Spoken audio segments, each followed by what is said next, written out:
അങ്ങനെ ഇന്നലെ big boss വീട്ടിൽ ഗുരുതരമായ എന്തോ പ്രശ്നം റോക്കി ഉണ്ടാക്കിയിട്ടുണ്ട്. അതിൽ കടുത്ത തീരുമാനമെടുക്കാൻ ബിഗ് ബോസ് ഇപ്പോൾ പവർ ടീമിനോടാണ് പറഞ്ഞിരിക്കുന്നത്. ഇന്നലെ റോക്കി ആ ബിഗ് ബോസ് വീടിൻ്റെ ഒരു കബോർഡ് അടിച്ചു പൊട്ടിക്കുന്നത് നമ്മൾ കണ്ടതാണ്. അതാണോ ആ പ്രശ്നം കൊണ്ടാണോ ഇനി റോക്കിനെ പുറത്താക്കണേ നമുക്കറിയില്ല. പക്ഷേ എന്താണെങ്കിലും ഇപ്പോൾ പവർ ടീമാണ് ഡിസ്കസ് ചെയ്ത് തീരുമാനം എടുക്കുന്നത്. റോക്കിയെ ബിഗ് ബോസ് ഹൗസിൽ നിന്നും എവിക്റ്റ് ചെയ്യാനാണ് ഇപ്പോൾ പവർ ടീം തീരുമാനിച്ചിരിക്കുന്നത്. ഒരു കണ്ടസ്റ്റൻറ്റിനെ എവിക്റ്റ് ചെയ്യാനുള്ള പവറൊക്കെ പവർ ടീമിന് ഉണ്ടോ എന്ന് നമ്മൾ സംശയിക്കേണ്ടിയിരിക്കുന്നു. ഇതൊരു ഗെയിം ഷോയാണ്. പിന്നെ ജനങ്ങൾ വോട്ട് ചെയ്യുന്നതിൽ യാതൊരു അർത്ഥവും ഇല്ല.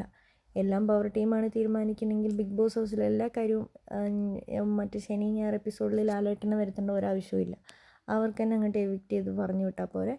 ഇപ്പം എന്താണെങ്കിലും നമ്മുടെ ജാസ്മിനും ഗബ്രിക്കും റോക്കിനോട് ശരിക്കും ദേഷ്യമുണ്ട്. ആ ദേഷ്യമാണ് ഇപ്പോൾ അവർ പുറത്തെടുത്തിരിക്കുന്നത്. അവരുടെ തീരുമാനമാണ് എവിക്റ്റ് ചെയ്യാനുള്ളത്.